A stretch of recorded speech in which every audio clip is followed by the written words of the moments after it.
We are very lucky to be joined by Alan Davison this afternoon. Alan has worked in New Zealand government, primarily in the energy sector, since graduating from the University of Canterbury in the late 1990s.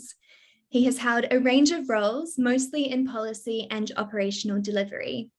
For most of this time, he has also been a union delegate working closely with agency management. Prior to university, Alan had a variety of jobs in many different fields. He is currently a senior policy analyst at the Electricity Authority, working on ways to help Aotearoa get the best value from renewable energy. Today, Alan will be speaking to us about working life after university and how sociology has influenced this. He will also share some of his thoughts on how sociology can add value to the government sector going forward. And I will now pass over to Alan. Thank you for being with us this afternoon. Good day, Ava. Thanks for having me. Thank you for being here. Do you want me to speak to the questions you provided? Yes, feel free to speak to those, or if you have any extra sort of tips or information that you would like to add in, then you're very welcome to do that as well. Okay, I got pretty lazy really and just stuck to the questions, so which came through, and I've probably taken an Alan Davison perspective on the questions, so they might not be quite what other people have said, but that's me. So hey, look, thanks, nice opportunity to talk today about sociology, which I found was a revelation for me, to be fair, and I'll talk to that in a minute. And very useful and instrumental on where I am today. I guess when I think about my own experience, I'm from a working class background in London, come from a long line of blue collar workers, doing jobs, getting paid reasonable money. I started working when I was 12 in the 70s. I didn't go to school very much, and there didn't seem to be too many truancy officers about, to be honest. And I had a variety of different jobs for a whole raft of years. And I've made a bit of a list of all the jobs I had. I was a trunker. Trunker's a guy who fits industrial, commercial heating and ventilation and air conditioning. I did that for 6 companies. I was an apprentice locksmith at 2 different companies. I was an electrician's mate. I was a trainee mechanic at 2 different companies. I was a bus and coach driver, used to drive the intercity buses around, used to do tours around New Zealand, electrician's mate, trainee mechanic. I worked at a vintner's, selling wine for a while, screen printers, packaging factory, plastics factory. I was a steel fixer, welder. I used to build computer server rooms. I had a go at lift maintenance for a while, used to fit suspended ceilings. And then I had a couple of voluntary jobs working for Lifeline and victim support. So I've done a lot in my time, but I always had jobs, couldn't get a career. And couldn't get a career unless I had a degree. And so I was wandering across Victoria Square one day and thought, oh, a degree would be handy. And it was pretty much it, really. It's a spur of the moment thing. Went off to Canterbury and got a degree in sociology. I started in psychology, couldn't be doing with it, really. I've got to be honest. Yeah, I work. And I'll be honest, the statistics, my goodness, whoever thought that stuff up? So I switched to sociology, and look, I was born in the 60s. I lived through the Margaret Thatcher era, and that was very tumultuous. And I was out there in the Brixton riots in the early 80s, throwing rocks and stuff, feeling very disaffected and not really understanding why I was where I was. And I guess when I switched across from psychology to sociology, it was really a revelation. I started to understand a lot of the reasons about where I was, and it sort of explained a lot of things to me. And I'll be honest with you, I went into sociology. I didn't have a clue what I was going to do once I was finished. People used to say to me, you're going to go into policy, and I never really thought I would. I didn't really think about anything at all. I thought, oh no, not me, working class lad. As it turns out, I did go into policy. Housing New Zealand's general manager came down and spoke to David Fawns at Canterbury. And David Fawns used to do the housing paper. And I hadn't done the housing paper. And she said, look, you know, who are 3 people I can interview for a job? And as it turns out, he named 3 people. One person didn't speak very good English. One person didn't turn up, and the other person was me. So I ended up getting this job at Housing New Zealand, which was brilliant. I was the first policy person employed at Housing New Zealand Corporation. Didn't have a manager. I didn't have a team. There was a team coming across from an agency that's long dead now, Ministry of Social Policy, but they were months away. So I used to sort of ramble around the office trying to look for things to do, staring out the window, trying to look busy. And then I thought, well, I'll do this energy malarkey, energy efficiency and environmentalism. I think that's the story I'm telling. I mean, I'm thinking I came up with the idea. I'm sure somebody probably mentioned it to me. And that set me on a pathway ever since. At Housing New Zealand, I was their environmental and energy efficiency policy person. And I was there for about 4 years for a development phase. They're doing all sorts of new stuff. It was brilliant. I absolutely loved it. And a big team, about 20 people, doing social housing policy. This agency being Kaingawara today. Brilliant, absolutely loved it. But then it went into its consolidation phase where it tried to settle everything down, just get down to business. And that's when I decided to switch across to ECA. Now, you might not all know what ECA is, but ECA is the Energy Efficiency and Conservation Authority. Went across there, it wasn't a job interview or anything. They used to come across and see me. They seemed to like me. They said, if you want to come across, we'll find you a job. So they created a job for me. And I spent the next 18 years there working on housing, energy efficiency, building energy efficiency, solar PV, stuff like that, program development and the regulation of products. And then in the last 6 months, I've moved across to the Electricity Authority, where I work on the distribution network, which is all your lines companies. And I'm working on how best to integrate solar and EVs and batteries into the network and create this new wonderful two-way flow, democratic electricity system that we all want and probably all need. And it's no easy task.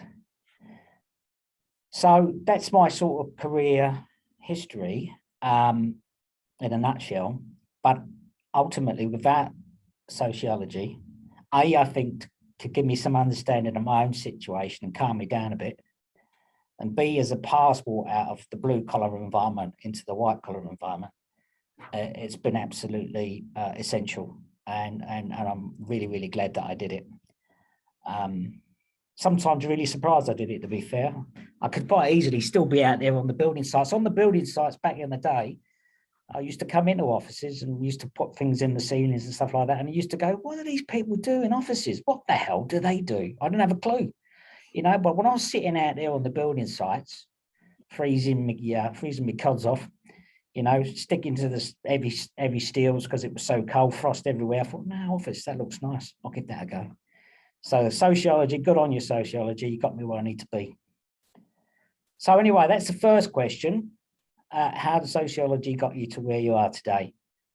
And that's largely it. How do I use it today? Sociology in my current job. Well, I guess I use it all the time. I think it's part of my makeup now, really. You know, what it does is it makes you, you know, somewhat cynical about everything you see in here. But I think one of the key things it does is it makes you understand that, you know, society is not this cohesive unit. You know, the world's not rational. There's lots of different groups out there representing different interests, different beliefs, and different values, all competing to get ahead. And that's an important thing to appreciate when you're doing policy. I think whenever you do policy, there's winners and losers. And it's always important to consider that. When you're doing it, you know, who's going to win, who's going to lose, will it achieve that what you want to achieve? And you know, sometimes that's quite a challenge. One of the things you'll probably appreciate as sociologists is it's important to take people with you on a journey. And this comes through really quite often in all the jobs that I've had in the public sector. It's rather naive to expect that you change a piece of policy in Wellington, maybe you change an act or a regulation, for example, and that somebody does something different in New Zealand. Not always. We've changed things and nothing has changed on the ground. So it's really important that you take people with you on the journey. You've got to appreciate where they're coming from. And sociology definitely helps you to do that.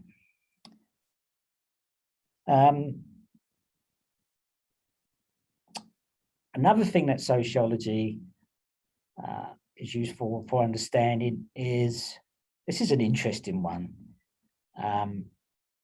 People's perceptions are absolutely essential. You know, there's facts don't rule the world. And even though you'd like to think they do, it's perceptions that count, particularly in this populist age in which we live, where, you know, governments can be quite influenced by the media and the like. And so it's really important to connect with communities and with groups to appreciate where they're coming from, you know, and in that sort of sociological way, is it Stephen Seidman and his belief that, you know, that postmodernist perspective that your reality is real for you, you experience it, you know, that's the way that you see the world. And that is essentially for you, you know, your life. And so that's one of the things that sociologists will be able to bring to bear. I mean, in the public sector, what you tend to find, you've got a lot of lawyers, and they're brilliant. You've got lots of economists, and you've got lots of people with different sorts of degrees. But there's a whole load of frameworks that they apply, you know, which you can argue are relevant in their own way.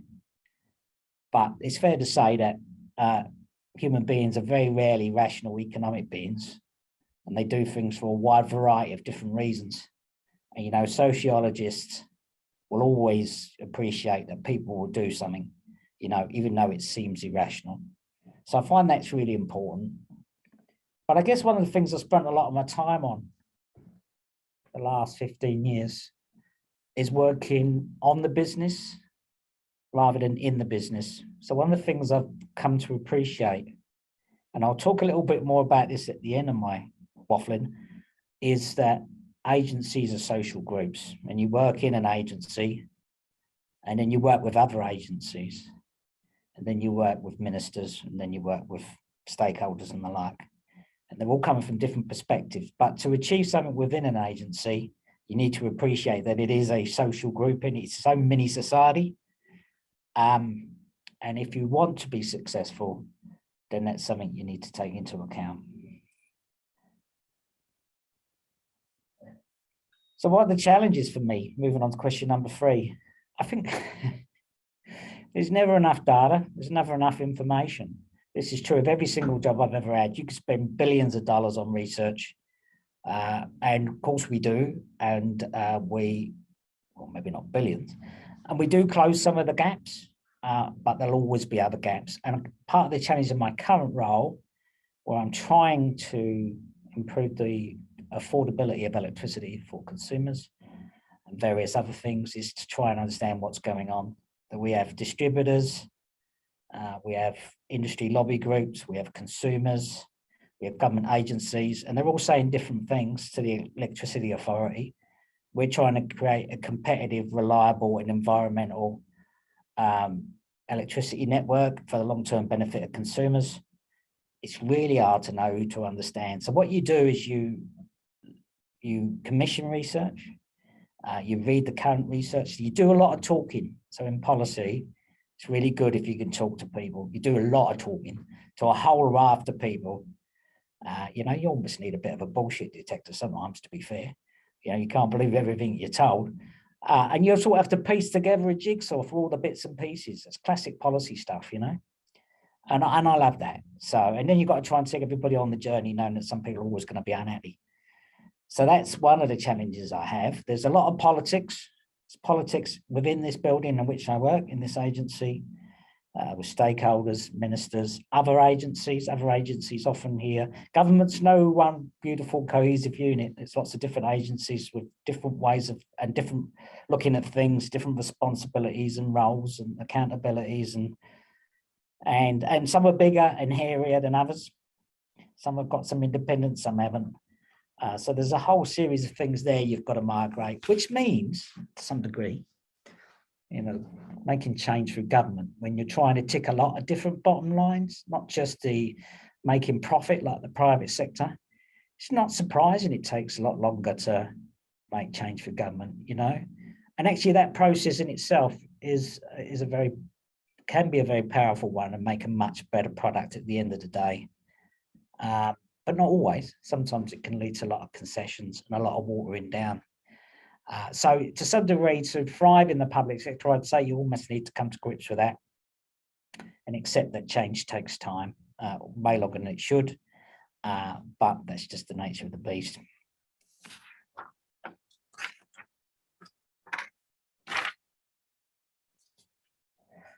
The other thing is making change that's meaningful and doesn't go awry. It's also challenging. I work in the electricity sector, largely recognised as one of the most complex and complicated systems in the whole of New Zealand. It is so complicated, you can't believe, so complex, so interrelated. It's almost like I'd just like to tear the whole rule book up and start again. I'd probably create a monster, but it's an absolute nightmare. So it's really tricky to make change without mucking something up somewhere else. So that's always a challenge. And if you get something wrong, see, New Zealand, you know, we're in this populism, you know, third way, whatever you want to call it. If you get anything wrong, you know you're going to be on the news. We don't actually have much of an appetite for fast fail, you know, and fast fail would be good. Try something, it fails, and quickly move on to something else. You're going to get torn apart, which to some degree can make you slightly risk averse and again slow you down. So that's always a challenge. There's massive challenges to take the electricity sector from where we are to where it needs to go. And to some degree, I think we're probably going to muddle through. It'd be lovely to have a grand plan and a vision for the future, but I think everybody's vision would be different. I think we all sort of got an idea where we need to go, but we're never going to get it 100% right. So that is part of the challenge for me. Taking people on the journey is a challenge because there's so many different views, so many different people wanting different things from the system. The complexity of this sector is a challenge. It's the most complicated area in which I've ever worked in. We've got 3 or 4 government regulators in the electricity space, and we all sort of regulate different things and trying to find a pathway through that and who does what. So we need to keep talking to each other, but again, it makes things more complicated. And I'll tell you what is a big challenge right now. So here's me going to go and talk something a little sociological. I'll try not to waffle on too long. The big resignation, you know, the big resignation is a biggie. It's an absolute monster. Everybody in my team has been here for less than a year. There are agencies struggling to get staff left, right, and centre. You've got people leaving to go contracting and come back earning way more money, working a few days a week because they've got a scarce resource and the agencies need them. You've got a massive influx of graduates coming in to government agencies, and the agencies somewhat concerned what will happen when the borders open. Will they all take off? And who's going to come in? I think this has come at the same time as 3 years of government pay guidance, pay restraint, which, I've got to be careful what I say. It's like a, you know, perfect storm. It's not necessarily good because what's happening again, of course, is that government employees who work really, really hard, this belief that government employees have an easy time and private sector works way harder. That's a load of rubbish. People in the public sector work hard, but they're getting poached away by the private sector, you know, because really the other thing that's happening is to get more money, people are moving agencies because you can't get a pay increase from within an agency because there's pay restraint. And there's some debate about how much that applies across the sector. Certainly if you're core government, there's no pay increases for some of these agencies. Some others have negotiated collective agreements, and some are getting a small amount. But what it is, and of course, a lot of people just don't want to work. If we come back to that, well, I use those words flippantly. The big, you know, the great resignation, the big resignation has actually changed the nature of the public sector. In my experience, and what I've seen, a lot of younger people, which is great. They work hard and they're really good. They're really proficient. Fantastic. Good opportunity for you guys. But a lot of lack of experience and a lot of churn and really difficult to hold on to people. when I was at ECA, I had a long discussion with the chief executive before I left, and I said, you really need to consider the cohesiveness of this agency and the value case for people to stay. And that's not just salaries. That's everything: training, development, salaries, flexibility, flexible working, all that sort of stuff. And I think most agencies have really got that now because they have to. Otherwise, they just can't get anybody in the door. So that is a big challenge for me in my role, because my team is relatively inexperienced, and you could argue so am I. And we've got some really big challenges in front of us. And look, ECA's the same. I don't know about Housing New Zealand. I haven't spoken to them recently, but I'm getting the feeling, look, there's a bit of poaching going on as well across agencies. So there's a whole lot of ECA people at the EA, and I know ECA are not particularly happy about that. So but you can expect that, you know, because at the end of the day, this is the time when employees, and this be graduates too, much easier when you're in the door, of course, have got more power than they've ever had. Well, probably going back to the 1960s when there was full employment, you got a lot of power. And I'll talk a little bit more to some of my tips for surviving in the public sector, or thriving, not surviving, at the end of this talk. So next question, how am I going for time? Ava, am I all right? Yeah, you're good. We've got plenty of time. All right, mate. Okay, where do you see your role developing? So what we've got, I'll talk a little bit technical here, but I won't go over the top. We've got an electricity system that's been around for 100 years. And what it does is big generators, wind farms, hydro, and it chugs electricity down from high voltage networks right down to your distribution network, to your house and to your factories. What we're trying to create is an environment where everybody can generate their own electricity on their houses. Or they can have an EV with the batteries in it, which can put electricity into the grid. And there's like a free flow of electrons throughout the whole electricity network, with the system that's set up so that everybody can benefit from that. Because as we try to move to zero carbon, as we try to phase out fossil fuels, and they're used quite extensively in industry, we're going to have a massive demand increase in electricity. So that's the really big challenge. This electricity network we've got has been reviewed probably, you know, every so often. We do a bit of this, we do a bit of that, but it's changing. The challenge is so big and the rate of change needed is so fast that it's going to be a constant work in progress going forward. And it's going to take many years, despite the challenges in terms of time. I'm in my 60s now, so I'm only going to be doing a few years of that. And there's going to be lots of brilliant people younger than me with more energy and cleverer doing the rest of it after I'm gone. But that is a massive, massive challenge. You know, you've got everybody seeing this challenge, everybody having a slightly different view of what it is. Now you go about doing it, and we've got to try and make it happen. So in terms of my personal development, the few years I've got left, I've worked really hard on my technical understanding of electricity. I'm a sort of semi-technical person. I'm sort of live between sort of technical and policy, and at various times I've had operational roles.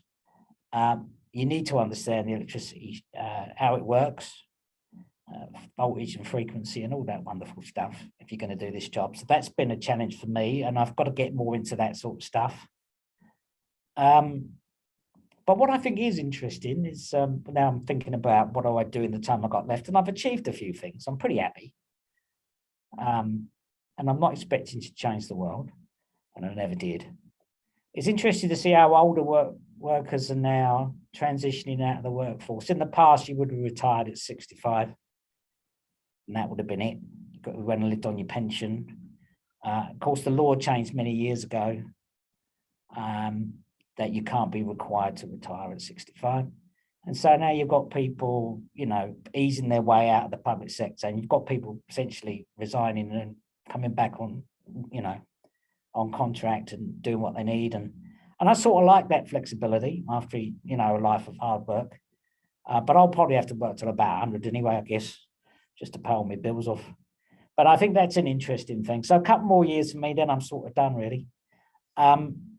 What do you see as sociology's future in the workforce? Yeah, I think it's the strength in diversity, and look, some other people might have talked about this in the seminar series. You know, it's like Treasury only ever used to employ economists, you know, and lawyers, MB and big agencies like that. No, they don't anymore. They appreciate that there's diversity in the workforce is a good thing. You need different perspectives to understand a problem. And there's been very active, you know, employment of sociologists and the like over many, many years, and that can only be a good thing. One of the things I realized, took me a while, is that, you know, 2 heads are better than 1 and 3 are better than 2. It's the nature of the beast, however clever you are, that you're always going to have to work with, and it's good that you do, a whole raft of people to try and get the best product. And, you know, and sociologists, I think, bring a unique perspective. I'll be honest with you. I mean, I've been in the public sector now over 20 years. You don't meet many sociologists, and that's a shame. You meet a lot of lawyers, and you meet a lot of economists, you know, and they're wonderful, but they're all the same. It's like there's a factory somewhere that produces economists, you know, and sociologists have a different view, and that adds a lot of value. So don't forget that, and be proud of that degree, because it absolutely gives you insight that other people don't have. And that understanding of our society's work and social groups and how different people are competing to get ahead, you know, and those sorts of things, and the role of government and all those things that you get from that sociological understanding is gold. So don't ever forget that. And one of the things I do, probably won't surprise you, but you should do it too if you can, is don't be afraid to stand up and speak your mind. You know, government to some degree, on occasion, can get into groupthink because there's a lot of people around the table with the same sorts of degrees, and same backgrounds. And it's always useful to stand up and say something a bit different, but you need to do that in a diplomatic fashion, it being New Zealand. So, going on to my next question, what advice would you give to someone who wants to enter your career field? So there was a load of ways I could answer this. If I talk more generally, so I haven't always done policy, but I've done it for a long period of time, and I've thoroughly enjoyed it. And I thoroughly enjoy working for the public sector, and it's a bit twee, but it is a noble pursuit. They do, I think New Zealand public sector does brilliant work. It's a pretty small sector for the size of the population. People work hard. In this electricity authority, I'm surrounded by people with brains the size of planets. Just super, super clever people, you know. Got to be careful I don't get that imposter syndrome, you know. So I just do a little bit in the corner there that I'm capable of doing. And so I sort of rationalize it to myself. Super, super clever people. You see them sort of looking up at the ceiling. You know they're pondering the weight of the universe and 27 different concepts at once and all that sort of carry on. But don't be put off by anything like that. The energy sector and environmentalism, carbon, climate change, you know, it's massive. And it ain't going nowhere. And it's found its day. One of the things that I've been in this sector since the late 90s. It's so much easier. We used to have to fight, you know, climate change. That's not a real thing. That's like Y2K all over again. For you young people, Y2K was a thing that happened in 2000 to do with coding and stuff like that. So it's way easier to do this now, and it's on the agenda. And then there's big money and there's big expectations. So if you like a big challenge, you could do a lot worse. You know, electricity authority is a great place to work. ECA's a fantastic place to work. I love it. I might go back one day. You know, if you can get in a ECA, great bunch of people, love it. And Housing New Zealand doing some really interesting stuff with solar and stuff like that. So absolutely consider policy. Consider the public sector. It's not all policy. You could, and look, if you're really good, there's great opportunities to get on. So that was my first little bit of spiel. But then I sort of thought, well, I've been a union delegate for 15 years. I've helped a lot of people through I've sort of become a bit of an old man mentor for people over the years, supporting them and looking at a lot of the stuff that goes in the public sector. I thought I'll give some tips. These very much Alan Davison tips. They might not be useful for everybody, but there's sort of things I wish that somebody had told me when I started. I mean, I came out of the blue collar environment and I went into the public sector and I was working at a desk and I kept looking over my shoulder for about 4 months, thinking somebody's going to ask me what I've done today. What have you typed, Davison? You know, because I'm used to somebody banging on the wall saying, Davison, you lazy bugger, get over there and build that staircase or something like that, you know? So it really took me a while to get around how it works. But here are some of my tips. If you're thinking about going into the public sector, and I definitely recommend you do. Find something you're passionate about. You know, you're going to do a lot of hours of working. People say life is short. Actually, I think it's quite long, I'll be honest with you. I'm quite tired now. I really want to stop. But you do a lot of hours of working. Find something you're passionate about. It'll be so much easier to work on something that you love doing, you know? So think about that. Where do you want to work? Here's an important question. Are you a thinker or are you a doer? You know, and I'm a bit of both. But if you're a deep thinker and you're into the theoretical issues and you're quite happy to work on deep, complex issues, think them through, and maybe take longer to make change, then policy is good for you. But I've also on occasion done operational work at ECA, for example, where we've delivered things. ECA is primarily a delivery agency, and you get a clear line of sight to what you've done. And so you get more instant gratification. So when you're sitting there thinking about if I'd go into the public sector, would I do policy or would I do operational? Think about if you're a thinker or a doer. And the big agencies like MB and Justice and the like, they do big P policy, which is really complex, big issues. And you can be talking a few years to work your way through those. And if you go to a more operational policy agency, or like ECA, then you're moving at a much faster pace.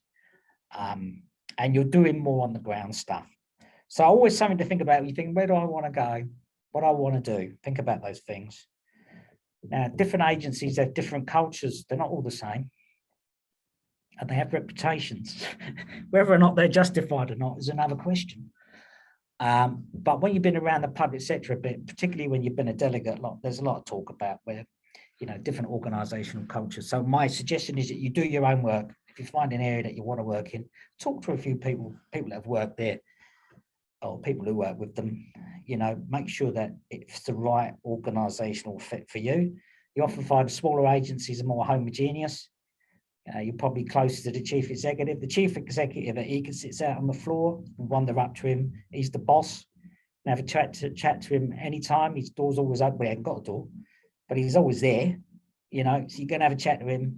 You've got that instant connection to the guy at the top. Bigger agencies are often groups of smaller agencies put together.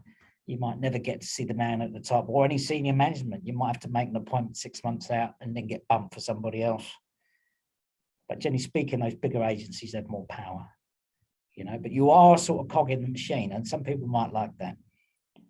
So I've mostly worked for smaller agencies because that's more of a fit for me. Here's another thing. Think about where agencies are in their life cycle. So agencies tend to wax and wane. Sometimes they're on the way up. ECA's on the way up. ECA's got a massive amount of money out the last budget. About $1 billion when you add it all up. But there's huge expectation on them to deliver now. So that's a big challenge, but it's also an opportunity. You know, and other agencies will probably be, you know, maybe just ticking along or maybe on the slide. So again, think about where those agencies are. Some people, if they're concerned about job security, will consider what might happen post an election, say a more right-wing government gets in. So all this fun and games that we get every time there's an election, too many public servants, you know, so then what they do is they make a whole load of people redundant, then they have to buy back, you know, a whole load of highly paid consultants to do the work at way more money. But anyway, I shouldn't sound so cynical. And look, you're young, you're flexible, you know, you're not going to do 18 years at an agency, probably, like I did. You know, I'm old school. But yeah, it's something to think about where agencies are in the growth cycle. And then I think it's important, if you think to go somewhere, you know, talk to a few people and then actually ask, what are you going to work on? You know, and specifically, and again, think of it, is it actually what I want to work on? You know, so just don't assume that you're going to get to work on what you like. Some agencies quite big, work on lots of different things. And when you have that conversation, think about the people you're talking with and who you're talking to. Think about the vibe, think about the fit. People are important. You spend a lot of time in a team with a lot of people, and you've got to feel right about it, and they've got to feel right about you. So if it don't feel right, you know, don't ignore the vibe, you know. And another thing to think about in that context, I'd be asking about your autonomy as a worker. I don't think I've ever met anyone who likes being micromanaged, and it does go on. So again, when you're having that conversation, just think about whether or not that's the sort of thing that you want. You know, I've always had a huge amount of autonomy. I've always generated my own work. I come up with ideas and then I'm obliged to go off and make them happen. So I don't sit around waiting for somebody to tell me something to do. I'm expected to generate ideas and put them into action. So yeah, think about the people and think about whether or not they're the right sort of people for you. And another thing to think about, a lot of tips here, isn't it? Do you want to be a subject matter expert, or do you want to go into management and work your way up the tree? So there's two different schools. I've sort of become an SME, probably by accident, probably far too controversial to be a manager, too mouthy. But they've both got their pros and their cons. So as an SME, you get paid pretty good money. You don't have any staff responsibility. And I'm quite glad about that. And you probably can affect things probably as much as the managers. Don't think you get more ability to affect things by being a manager. A lot of the ideas come from the SMEs and from the people on the ground. So as a policy person, you will inject some of yourself into what you do. You can't escape it. It is what you are. There's lots of checks and balances, but there'll be some of you in everything you do. So do you want to be an SME, being the guy who's the expert?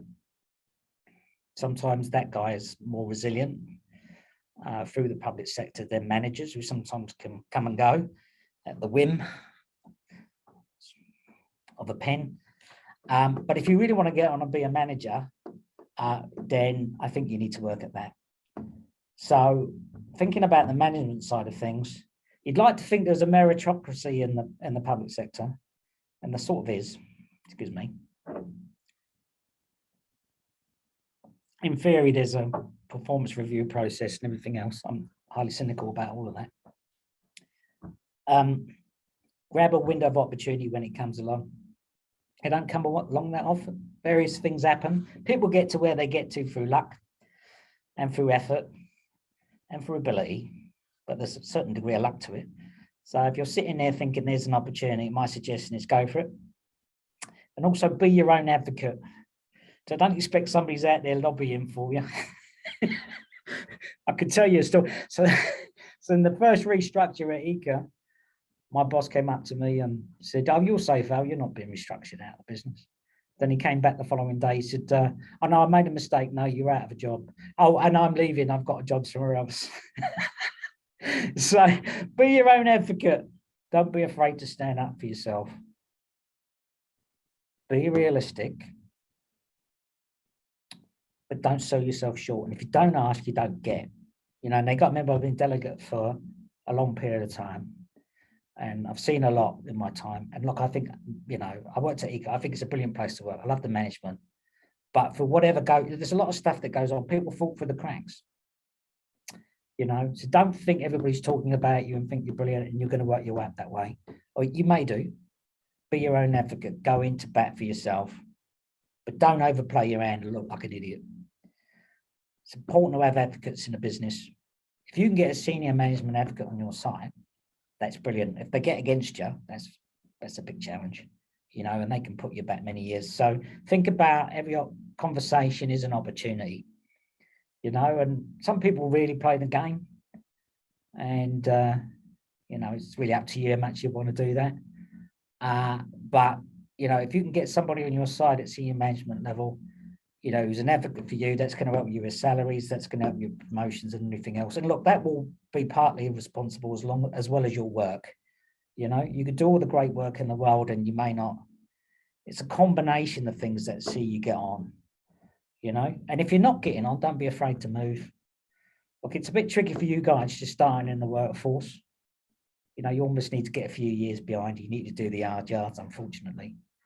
You know, but a lot of agencies are very, maybe not so much now with the big, you know, the great resignation.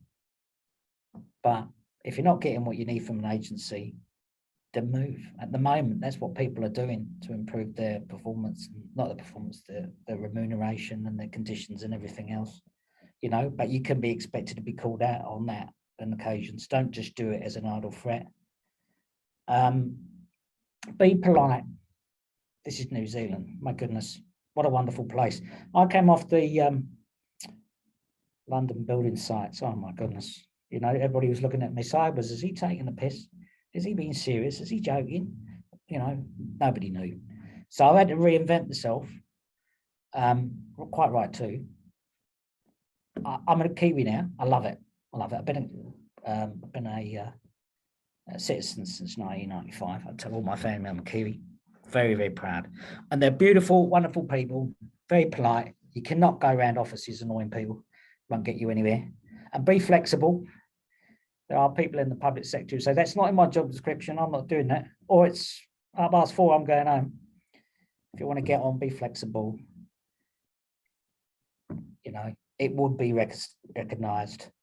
Again, it's a micro society. There's generally a bit of give and take. These places are not rigid. There's not like get here at 8, leave at 4. It's not like that sort of job. You know, there'll be latitude in terms of when you walk in the door and when you walk out the door. You'll be rated on what you produce overall over a long period of time. And a lot of people will take you as they see you. And if they see you as inflexible and argumentative, it's not going to work to your best interests. Don't be afraid to ask for help. They're a bit challenging. You know, we've got a couple of graduates in the team at the moment, you know, and they struggle a little. So nobody should be struggling alone. Everybody here wants to see you succeed. So don't be afraid to ask for help. ECA had a good thing where they had some trusted advisors, people you could go to and talk to if you were struggling, be it with the agency or be it with the work. So don't turn the work down. Don't be too big. And I guess the last thing is, look, you can always join the union. So there is no union at the EA. There is one member of the union at the EA. That is me. I am the sole member. It was a shock to their financial systems. They didn't have a system for taking the EA subsidies out of anybody's pay. It took them 6 months to set it up. But at ECA, there's quite a big union membership, and it's turned ECA into a brilliant place to work. And it's a great support mechanism. They do a lot of good work for all workers. And that includes people who are in the union and not in the union. Often those benefits flow through to everybody. What I sort of found to some degree is young people often don't join the union. And I understand why. There's a whole raft of reasons why you join. But it's money. And they try to negotiate on their own best interests. And I've often seen that not work. So anyway, I don't want to belabor the point because I've obviously got a love for the union. But, you know, something to consider anyway. And those are my tips for getting on in the public sector. You know, I wish somebody had told me those things when I started, you know, because I've sort of got to migrate my way through. You know, it's a great place to work, full of great people. People are really nice. Get the occasional difficult person. You just steer away from them. And they tend to get booted out eventually anyway. I guess it's like anywhere, isn't it? You know, it's like that. Is it Herbert Spencer? You know, that whole thing with Durkheim's model, you know, for societies and cancer and everything else, you know, to some degree agencies like that too. You know, so I definitely recommend it. It's done me well. It's kept me in the warm on those cold days. It's kept me paid. It's kept a roof above my head. You know, it stretched me mentally. But it's been good. So, you know, and you guys, you definitely got the skills to do it, you know. Don't think you can't, you know, I never thought I'd be a policy analyst. I never really thought it. And I didn't even know what a policy analyst was. And I've sort of now been doing it over 20 years.